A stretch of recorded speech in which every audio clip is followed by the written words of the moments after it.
Hello friend, नमस्कार। एक बार पुनः आपका हमारे चैनल ITI MCQ एक्सपर्ट में हार्दिक स्वागत है। आज हम डिस्कस करेंगे ITI के trade mechanic auto body repair का प्रीवियस ईयर क्वेश्चन पेपर। इस ट्रेड में ट्रेड थ्योरी के 38 questions, workshop calculation and science के 6 क्वेश्चंस, इंजीनियरिंग ड्राइंग के 6 क्वेश्चन और एम्प्लॉयबिलिटी स्किल्स के 25 क्वेश्चंस ITI के CBT एग्ज़ाम में क्वेश्चंस पूछे जाते हैं। तो आपके एग्ज़ाम में टोटल 75 क्वेश्चंस पूछे जाएंगे तथा प्रत्येक क्वेश्चन 2 मार्क्स या 2 अंक का रहेगा।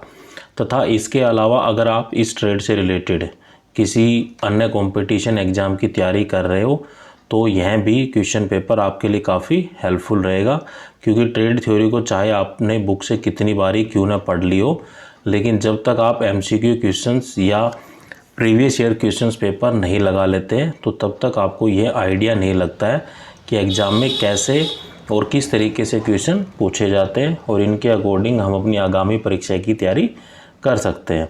तथा साथियों, इसके अलावा अगर आप पहली बार मेरे चैनल पे आए या अभी तक आपने मेरे चैनल को सब्सक्राइब नहीं किया है तो प्लीज़ सब्सक्राइब करें तथा बेल आइकन पर क्लिक कर नोटिफिकेशन को ऑन करें, ताकि जब भी मैं कोई नया वीडियो डालूं तो आप तक नोटिफिकेशन जल्द से जल्द पहुंच जाए। इसके अलावा इससे पहले मैं और भी प्रीवियस ईयर के पेपर इस ट्रेड से रिलेटेड सोल्व करा चुका हूं। आप मेरे चैनल की प्लेलिस्ट पर जाकर मैकेनिक ऑटो बॉडी रिपेयर के फोल्डर में जाकर उन पेपर को देख सकते हैं। तो चलिए बिना किसी देरी के आज की वीडियो को हम शुरू करते हैं। आज का हमारा फर्स्ट क्वेश्चन है, which method is use to fit a non structural panel to the vehicle body. वाहन बॉडी के लिए गैर संरचनात्मक पैनल को फिट करने के लिए किस पद्धति का उपयोग किया जाता है। तो ये पद्धति हम यूज करते हैं बोल्टिंग मेथड। तो bolting method is use to fit the non structural panel to the vehicle body. तो right answer is option A3।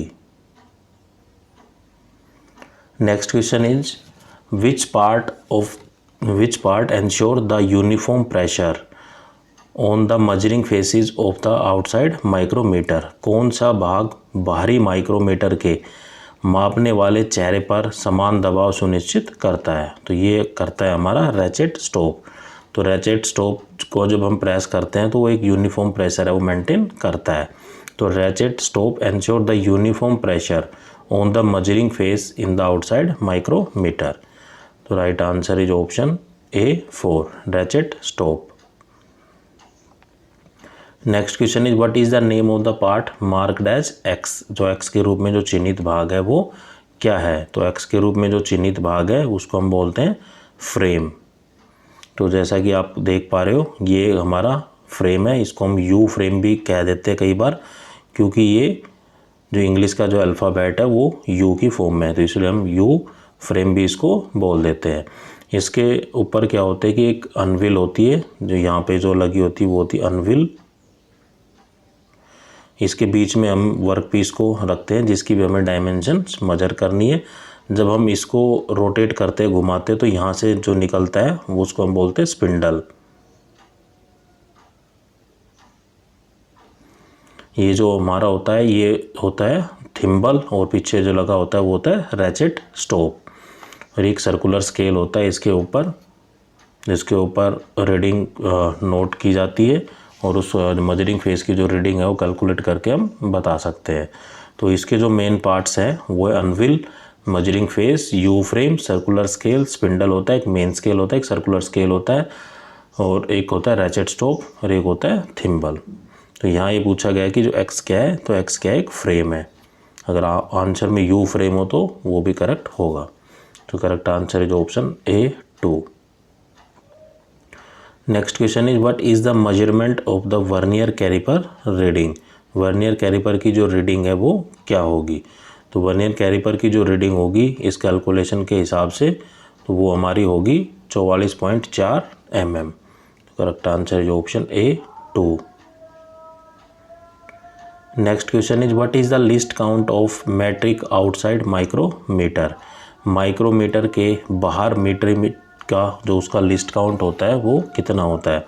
तो ये लिस्ट काउंट होता है 0.01। तो 0.01 is the least count of metric outside micrometer. तो right answer is option A 1। Next question is what is called the distance between centre of front and rear wheel. जो front और rear wheel के केंद्र के बीच की दूरी को हम क्या कहते हैं? तो इसको हम बोलते हैं व्हील बेस। तो right answer is option A 3। Next question is which can be measure by the filler gauge. Filler gauge की सहायता से हम क्या चीज़ को माप सकते हैं? तो फिलर गेज की सहायता से the gap between the two mating part, जब दो पार्ट्स को आपस में मिलाए जाते हैं तो उनके बीच में जो गैप है वो कितना है, वो हम फिलर गेज की हेल्प से माप सकते हैं। तो right answer is option A 4। Filler gauge में क्या होता है कि छोटी छोटी स्ट्रिप होती है और उनकी डायमेंशन उन्हीं के ऊपर लिखी होती है। तो हम जो मैटिंग पार्ट्स है उनकी गैप के बीच उनको डालकर देखते हैं। तो जो उसके अंदर फिट बैठती है तो वो उतना ही उसके बीच में जो गैप होता है तो वो उस स्ट्रिप के ऊपर लिखा होता है। Next question is which spanner use for the zero setting in outside micrometer. Micrometer में शून्य सेटिंग के लिए किस स्पैनर का उपयोग करते हैं? तो माइक्रोमीटर में शून्य सेटिंग के लिए हम जो हुक्स स्पैनर होती है उसका हम उपयोग करते हैं।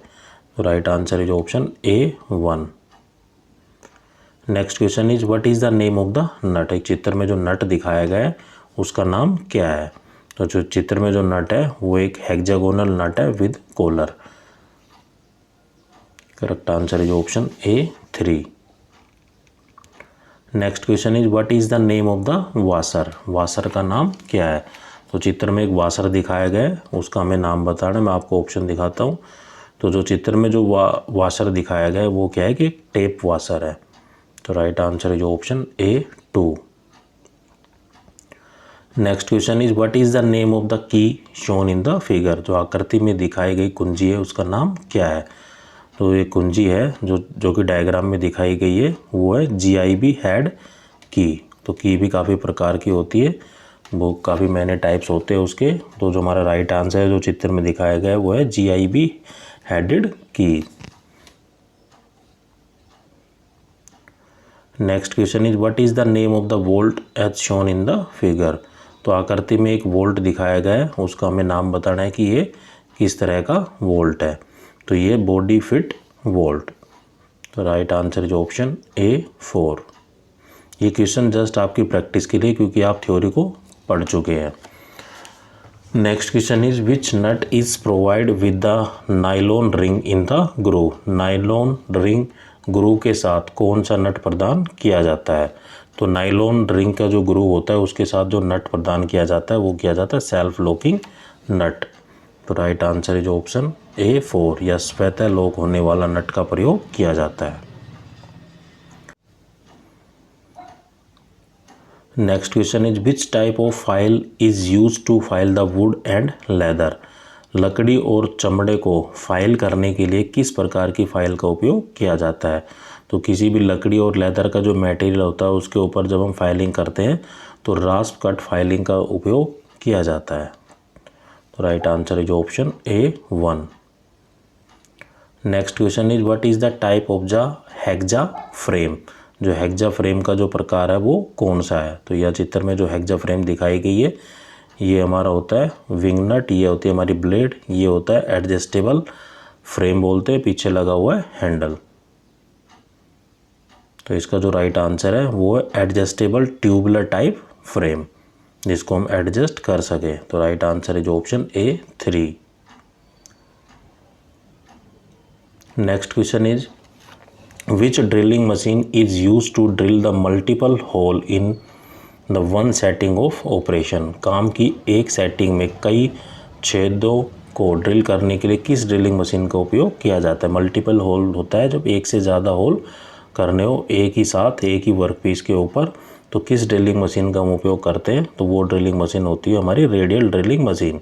With the help of the radial drilling machine we can generate the multiple hole on the work piece. तो राइट आंसर जो option A 4। Next question is what is the name of angle between the cutting edge of drill. Drill के किनारों को काटने के बीच का कोण क्या कहलाता है। तो ड्रिल के जो किनारे होते हैं उसको काटने के जो बीच का जो कोण होता है वो कहलाता है हमारा पॉइंट एंगल या बिंदु कोण। Right answer is option A 4। Next question is which type of vice is use to hold the jaw for the drilling. किस प्रकार के वाइस का उपयोग किया जाता है ड्रिलिंग के लिए होल एक जॉब को रखने के लिए। जो हम वाइस यूज़ करते हैं वो कई वाइस यूज़ होता है मशीन वाइस। तो machine vice is mainly use to hold the job for the drilling. Correct answer is option A 3। Next question is what is the name of the die. जो चित्र में जो die दिखाई गई है वो डाई का प्रकार क्या है। तो डाई जैसा कि आप देख पा रहे हैं कि जो डाई है वो क्या है कि एक सर्कुलर शेप में है। तो इसका जो करेक्ट आंसर होगा वो होगा circular split die. Right answer is option A 3। Next question is what is the type of tap wrench. Tap wrench का प्रकार क्या है। जो चित्र में जो टेप रिंच दिखाया गया है वो किस प्रकार का टेप रिंच है। तो वो है सॉलिड टाइप टेप रिंच। तो correct answer is option A 3। Next question is what is the purpose of rhyming process. जो रिमिंग प्रोसेस होती है उसका क्या उपयोग होता है। तो रिमिंग का जो मेन उपयोग होता है कोई भी किसी भी मान लो हमने कोई होल या छेद पहले से ही जनरेट किया हुआ है, अगर उसकी फिनिशिंग करनी हो उस होल की या उस होल का डाया को इंक्रीज करना हो तो हम रिमिंग प्रोसेस का उपयोग करते हैं। तो मेन पर्पज होता है रिमिंग प्रोसेस का to enlarge and finish the hole. Hole को बड़ा करने और होल की फिनिशिंग के लिए हम रिमिंग प्रोसेस का उपयोग करते हैं। Next question is which tool is use in thin metal work to scribe a circle और आर्क विद लार्ज डायमीटर। बड़े व्यास के साथ एक सर्कल या चाप को परिमार्जन करने के लिए शीट धातु के काम को किस उपकरण का उपयोग करते हैं। जो ट्रेमल होता है तो ट्रेमल के द्वारा अगर हम जो बड़ा सर्कल है या बड़ा डायमीटर का सर्कल है या बड़े डाया की जो आर्क है उसको जनरेट करने के लिए हम ट्रेमल टूल का उपयोग करते हैं। तो right answer is option A 1। The trammel is a tool which is use in the sheet metal work to scribe a circle. एक सर्कल को बनाने के लिए या आर्क को बनाने के लिए विद द लार्ज डायमीटर। और बड़े डायमीटर या बड़े व्यास का सर्कल या बड़े व्यास की आर्क को बनाने के लिए हम ट्रेमल टूल का उपयोग करते हैं शीट मेटल वर्क में। Next question is what is the purpose of groove in sheet metal work. Sheet metal कार्य में उद्देश्य जो ग्रूव है क्या है। तो जो मेन पर्पज होता है ग्रूविंग का जो शीट मेटल वर्क में वो होता है हमारा close and lock of seam.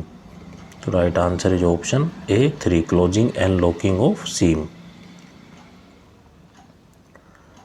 Next question is which tool is use to make the fluid tight joint by pressing the riveted edge plate. Riveted edge plate को दबाकर fluid को tight joint बनाने के लिए किस उपकरण का उपयोग करते हैं। तो ये होता है फुल रिंग टूल। तो full ring tool is use to make the fluid tight joint by pressing the riveting edge plate. तो right answer is option A 4। Next question is which type of joint is use to attach body with frame in the body frame construction. Body frame निर्माण में frame के साथ body को जोड़ने के लिए किसका उपयोग करते हैं। तो बॉडी फ्रेम निर्माण में फ्रेम के साथ बॉडी को जोड़ने के लिए हम नट एंड बोल्ट का उपयोग करते हैं। तो right answer is option A 1।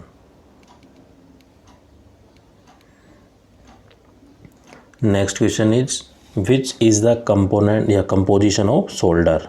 जो शोल्डर होती है हमारी वो उसकी जो संरचना है या किस किस से वो मिलकर बनी होती है। तो जो हम शोल्डर यूज़ करते हैं सोल्डरिंग प्रोसेस के अंदर तो शोल्डर होता है हमारा वो किस मटेरियल का बना होता है। वो बना होता है टिन एंड लेड का, टिन और शीशे का बना होता है। तो right answer is option A 1।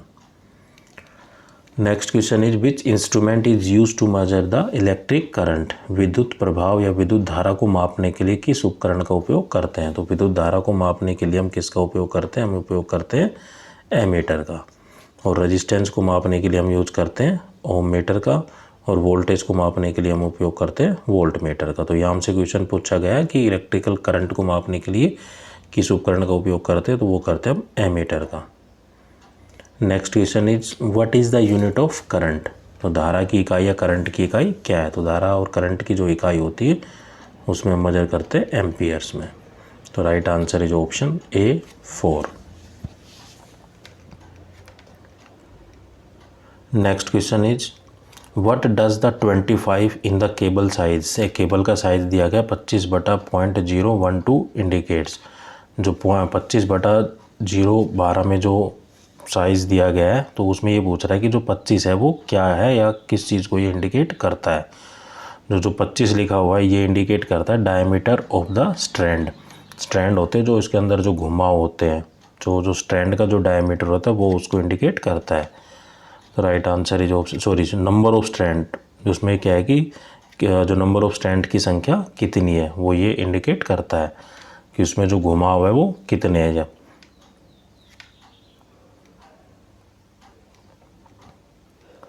Next question is which law state that the current in an electrical circuit is directly proportional to the voltage and inversely proportional to the resistance। तो जो हमारा करंट है हम आई से denote करते हैं। ये कह रहा है कि जो करंट है इलेक्ट्रिकल करंट है वो डायरेक्टली प्रोपोर्शनल तो है वोल्टेज के और इन्वर्सली प्रोपोर्शनल है रेजिस्टेंस के। I for current, V for voltage, R for resistance. तो ये किसको फॉलो कर रहा है, तो ये फॉलो कर रहा है ओम्स लॉ को। तो right answer is option A 3 Ohm's law. या ओम के नियम से क्या होता है कि जो करंट होता है वो डायरेक्टली प्रोपोर्शनल होता है वोल्टेज के और रेजिस्टेंस होता है inversely proportional.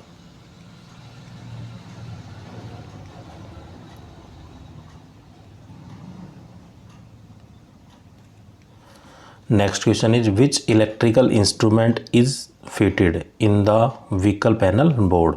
Vehicle panel board में विद्युत उपकरणों को फिट किया जाता है। तो जो इलेक्ट्रिकल इंस्ट्रूमेंट हो जो फिट किया जाता है व्हीकल पैनल बोर्ड में वो किया जाता है एमीटर। तो correct answer is option A 4। Next question is what is the name of the electrical part. ये चित्र में जो इलेक्ट्रिकल पार्ट दिखाया गया विद्युत का जो भाग दिखाया गया ये क्या है। तो ये क्या है कि एक फ्यूज है जो कि आपके घरों में भी लगा होता है, जो कि हमें इलेक्ट्रिकल पैनल को हमारे सुरक्षित रखता है। कोई भी शॉर्ट सर्किट हो या कहीं भी ओवरलोडिंग लाइट आ जाए तो उससे हमें रक्षा प्रदान करता है।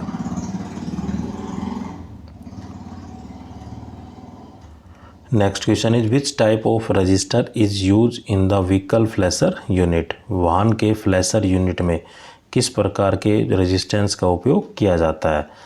तो जो रेजिस्टेंस हम यूज़ करते हैं वो होता है ब्लास्टेस्ट रजिस्टर। तो correct answer is option A 2। Blatest resistor is a type of resistor that is used in the vehicle flasher unit. Next question is which device has the ability to store the electrical charge। किस उपकरण में विद्युत आवेश को संग्रहित करने की क्षमता होती है। तो ये होता है हमारा कैपेसिटर। तो कैपेसिटर में क्या होता है कि capacitor is a device that has the ability to store the electrical charge. Electrical charge को स्टोर करने के लिए हम कैपेसिटर का उपयोग करते हैं। तो right answer is option A 4। Next question is what is the name of the circuit. कोई भी एक सर्किट डायग्राम दिया हुआ है जैसा कि आप देख पा रहे हैं कि ये रेजिस्टेंस है, ये वोल्टेज है। तो यहाँ जो सर्किट है वो खुला हुआ है, तो इसका मतलब ये क्या है कि एक ओपन सर्किट है या खुला परिपथ है। तो right answer is option A 1। Next question is which is the power source of the pneumatic system. जो वायुव्य प्रणाली का जो शक्ति का जो मुख्य स्रोत होता है वो क्या होता है। तो इसका जो न्यूमेटिक सिस्टम में हम क्या यूज़ करते हैं, air as a fluid use करते हैं। तो जो एयर कंप्रेसर होता है वो एयर को कंप्रेस करता है जो कि हम न्यूमेटिक सिस्टम में यूज़ करते हैं। तो air compressor is a power source in the pneumatic system. तो right answer is option A 3। Next question is what is the name of the equipment. चित्र में एक उपकरण दिया गया है, तो ये उपकरण क्या है। तो देखने में एक क्रेन जैसा लग रहा है। तो ये जो उपकरण है ये क्या है कि एक इंजन होइस्ट है। तो right answer is option A 2। Engine hoist क्या होता है कि it is also called the engine crane. Engine crane के तरह भी ये कार्य करता है। मेनली यूज़ करते हैं किसी भी हैवी मशीनरी, किसी भी हैवी इंजन या कार, हैवी व्हीकल्स को उठाने के लिए इसका हम उपयोग करते हैं। तो इंजन होइस्ट होता है और इसको हम इंजन क्रेन भी बोलते हैं। Next question is which type of service equipment use to hold and lift the vehicle for the long period. लंबी अवधि के लिए उठाए गए वाहन को किस प्रकार की सेवा उपकरणों का प्रयोग करते हैं। तो ये होता है हमारा एक्सल स्टैंड। तो एक्सल स्टैंड का हम उपयोग करते हैं व्हीकल को अगर हमें उठाना है लंबे समय के लिए। तो करेक्ट आंसर है जो ऑप्शन A2। तो ये थे 38 क्वेश्चन हमारे ट्रेड थ्योरी के। अब हम डिस्कस करेंगे जो क्वेश्चन है हमारे वर्कशॉप कैलकुलेशन एंड साइंस के। तो वर्कशॉप कैलकुलेशन साइंस का हमारा फर्स्ट क्वेश्चन है which metal contains iron as a major content. इनमें से किस धातु में मुख्य सामग्री के रूप में लोहा पाया जाता है। तो दो तरह की मेटल होती है, एक फेरस एक नॉन फेरस। तो फेरस मेटल वो होती है जिसमें लोहे की मात्रा अत्यधिक होती है और नॉन फेरस मेटल वो होती है जिसमें लोहे की मात्रा कम होती है। तो यह हमसे पूछ रहा है कि मेजर कंटेंट ऑफ आयरन, तो आयरन की मात्रा है वो किस में ज़्यादा होती है। तो ये हमारी पाई जाती है फेरस मेटल में या लोह धातु में। तो राइट आंसर है जो option A4। Next question is which property of a metal has its power to return to its original shape after applying the force is release. धातु का वह कौन सा गुण बल हटाने पर विरूपित और बल हटाने पर वापस अपनी पूर्वावस्था में आने की क्षमता रखता है। मैं एक आपको एग्जांपल देता हूँ। मान लो कोई रबड़ है, रबड़ को आप खींच रहे हैं, तो जितना आप खींचेंगे, खींचने के बाद जब जैसे ही मान लो आपने खींचा तो फोर्स लगाई, जब आप उसको छोड़ देंगे मतलब फोर्स को रिमूव कर देंगे तो रबड़ क्या है कि अपनी ओरिजिनल पोजीशन में आ जाता है जैसा वो पहले था। तो ये जो प्रॉपर्टी होती है मेटल की ये कहलाती है इलास्टिसिटी। मतलब रबड़ के अंदर क्या है, इलास्टिसिटी है। अगर हम किसी तार या किसी वायर को अगर खींचते हैं तो खींचने से क्या है कि वो लंबा हो जाता है, जैसे ही हम फोर्स को छोड़ते हैं तो वो एज इट इज़ बना रहता है। तो इसका मतलब वो मटेरियल क्या है, इनइलास्टिक है।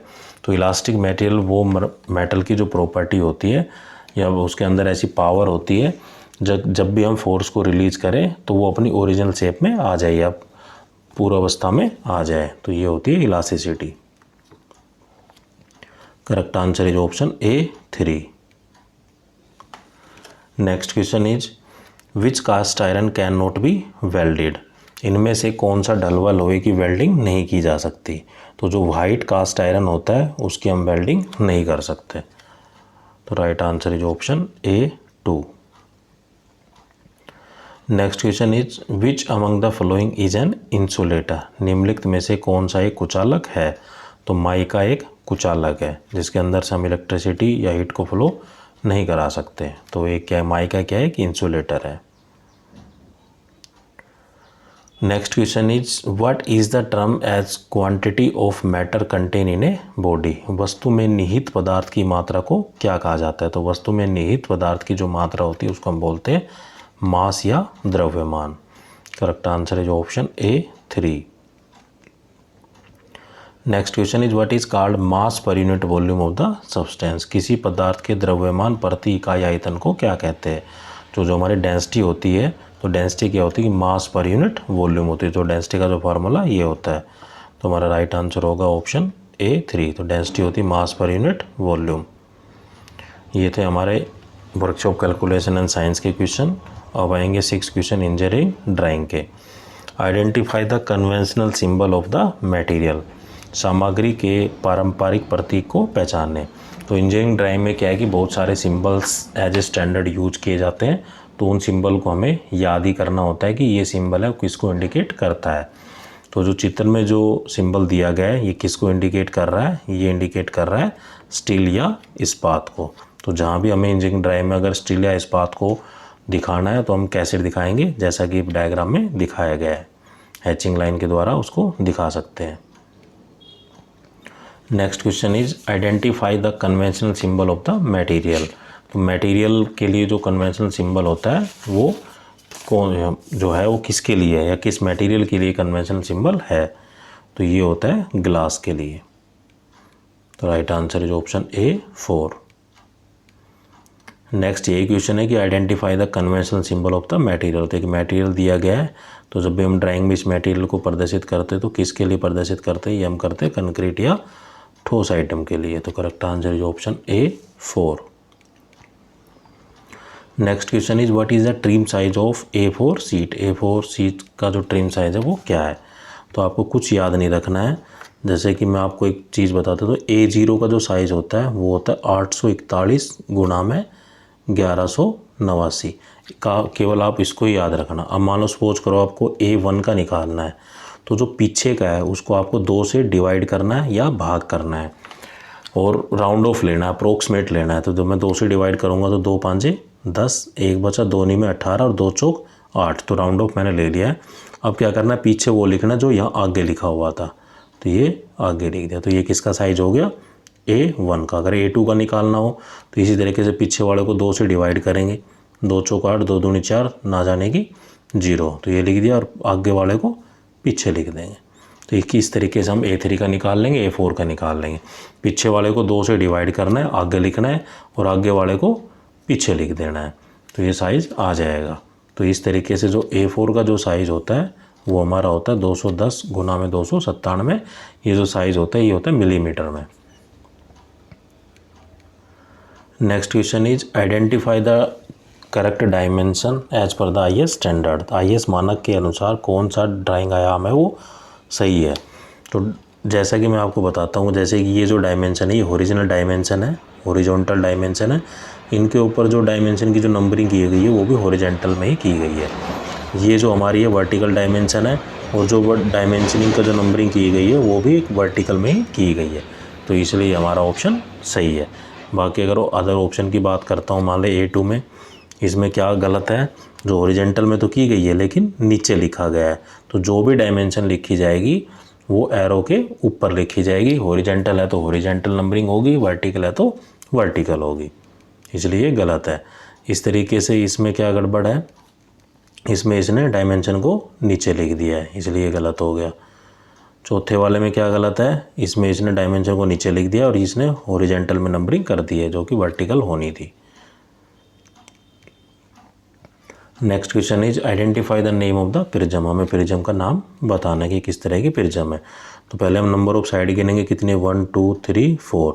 तो 4 साइड है, तो 4 ऑप्शन देखेंगे कि 4 साइड किस में होती है। तो ना तो ट्रायंगल में होती, क्योंकि ट्रायंगल में नंबर ऑफ साइड 3 होती है, हेक्सागोनल में नंबर ऑफ साइड 6 होती है, इसलिए गलत हो गए। अब इनकी बात करते हैं, रेक्टेंगल में भी 4 होती है, स्क्वायर में भी 4 होती है।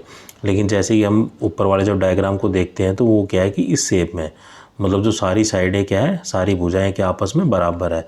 तो बराबर किस में होती है, स्क्वायर में, तो इसलिए क्या होगी, स्क्वायर प्रिज्म होगी। लेकिन रेक्टेंगल में क्या होता है, रेक्टेंगल में आमने सामने की जो भुजा होती है वो आपस में बराबर होती है। शेप तो है नहीं, ये जो शेप डायग्राम में दी गई है वो क्या शेप है, एक स्क्वायर प्रिज्म है।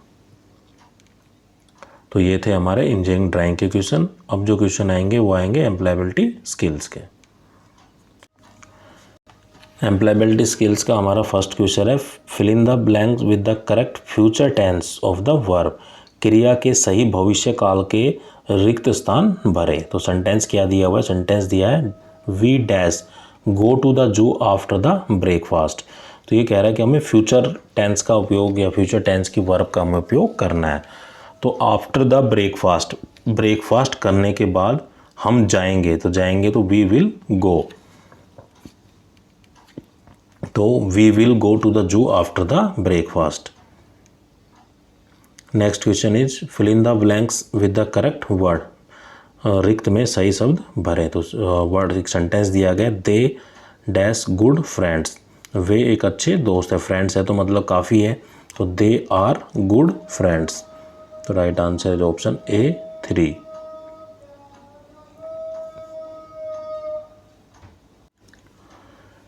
Next question is fill in the blank with present progressive tense of the verb. क्रिया के वर्तमान प्रगतिशील काल के स्थान पर रिक्त स्थान भरे। तो हमें प्रेजेंट टेंस भरना है। The train dash through the tunnel. तो the train is pass through the tunnel या is passing through the tunnel. Is है तो ING हो रहेगा वर्ब के साथ। The train is passing through the tunnel. तो right answer is option A2। Next question is fill in the blank with proper interrogative adjective. उचित interrogative विशेषण के स्थान पर रिक्त स्थान भरें। डैश आर यू गोइंग, तो वेयर आर यू गोइंग, आप कहाँ जा रहे हैं। तो right answer is option A 2। Next question is fill in the blank with proper pronoun. I made this cake, रिक्त स्थान पर उचित सर्वनाम भरिए। तो I made this cake, I के लिए क्या आता है, आई माई मी, तो आई माई मी या माई भी उसके लिए यूज होता है। तो I made this cake myself, correct answer is option A 1। Next question is fill in the blank with proper pronoun. She made this cake, रिक्त स्थान पर उचित सर्वनाम भरिए। तो she made this cake, she किसके लिए आता है, फीमेल्स के लिए आता है। तो फीमेल्स के लिए क्या होता है, सी हर हर, तो she made this cake herself. तो right answer is option A 3। Next question is fill in the blank with proper reflexive pronoun. रिक्त स्थान में उचित प्रत्ययवर्ती सर्वनाम भरिए। सी हैज हार्ट, तो सी आर है, महिला है, फीमेल है, तो सी हर हर होता है। तो she has hurt herself. तो correct answer is option A 2। Next question is fill in the blanks with suitable adjective for the given sentence. दिए गए वाक्यों के लिए उपयुक्त विशेषण के स्थान पर रिक्त स्थान भरिए। तो the little girls dash eyes relieved her mischief, तो यह आएगा जो लड़की की आंखें है वो टिमटिमा रही है। तो द गर्ल्स या little girls twinkling eyes reveal her mischief. तो right answer is option A 4। Next question is fill in the blank with suitable place preposition.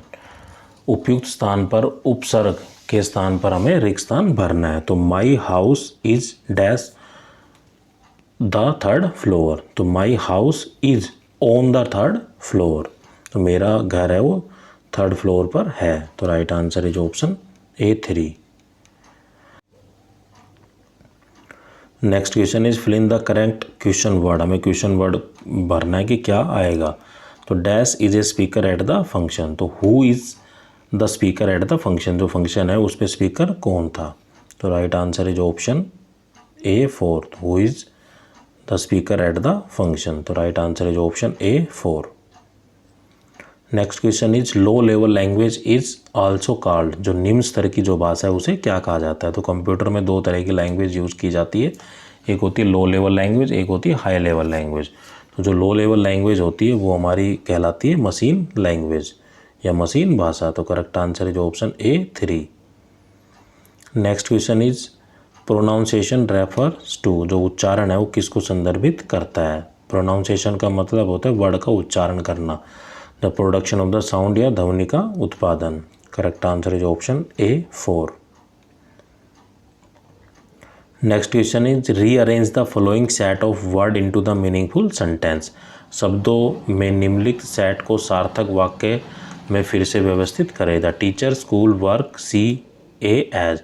तो ये वर्ड दिए गए, उनसे हमें एक मीनिंगफुल सेंटेंस बनाना। तो इन शब्दों से जो मीनिंगफुल सेंटेंस बनता है वो बनता है she work as a school teacher, वह एक स्कूल अध्यापिका के तौर पर कार्य करती है। तो right answer is option A 2।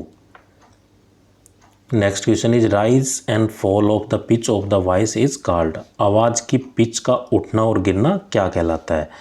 तो आवाज़ की पिच का उठना और गिरना कहलाता है इंटोनेशन, या आवाज़ में जो उतार चढ़ाव। तो right answer is option A 2।